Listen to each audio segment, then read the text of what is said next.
This is probably one of the most shocking videos that I've done. This is a tough one for me. I went for genetic testing in October. I thought I was going in to make a really upbeat video about genetic testing, and what's actually come out of it is make sure that you get it done because it can be complications, as I found out.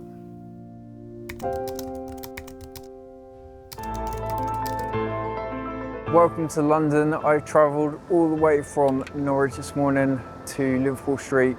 Got the tube from Liverpool Street to Moorgate, changed for Old Street. I'm heading off to Moorfields for genetic testing today. They offered me testing at Addenbrooke's in Cambridge, but my mum and my grandfather were tested at Moorfields, so I kind of feel a bit connected to Moorfields. We're going to make the walk from the tube station to Moorfields. There is a green line that goes from the platform on the tube station up the exit steps. Took literally 5 minutes all the way through to the front of Moorfields where I am now. Come inside and watch me get to my appointment in the genetics team. Hi, Mr. Smith, where's your appointment today? But go to clinic 12. Clinic 12 is just down there. Yeah. Great. So I'll follow the blue line, yeah? Yeah, please. Wicked. Yeah.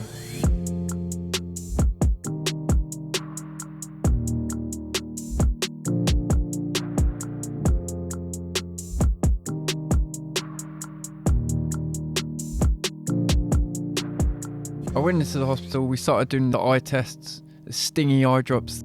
Oh, I hate stingy eye drops. All the things that you would expect to be done. Testing was done. We went into a room with a doctor.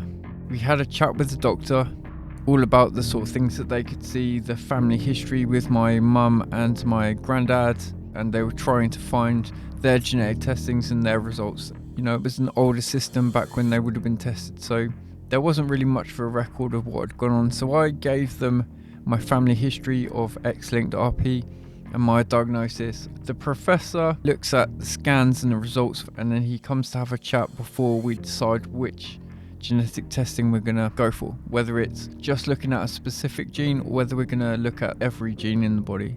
One takes 3 months, the other one takes 12 months. So we're waiting for the professor, and the doctor is just, something wasn't sitting with her. There was something, but I couldn't really figure out. The professor came to see me, and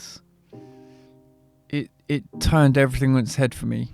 So basically, he thinks there's a possibility that I don't have X-linked RP and I actually have a different retinal problem.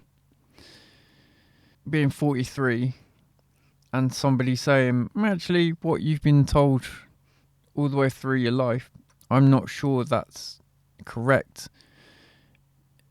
It was hard. It floored me. I'm there with Kian and he's videoing stuff. We got to a point where I was like, actually, I can't do this. You know, I can't carry on with this. You know, my head was spinning. I was in a bit of a weird place with it. Obviously, there's a lot of swearing, and I don't want to swear on air. I sort of wish that I had let him carry on filming because it was huge, and it still is huge. After that bombshell, I was asked if I still wanted to have a chat with the genetic counsellor, which I did. But I remember sitting in a room and I was kind of hearing her talk, but I wasn't really taking it all in. In my head, I was thinking, this isn't making sense. I've come here for one thing, and I've come away with this complete revelation, and I don't understand what is going on. I then had to go and give blood. I ended up having the total genome test done.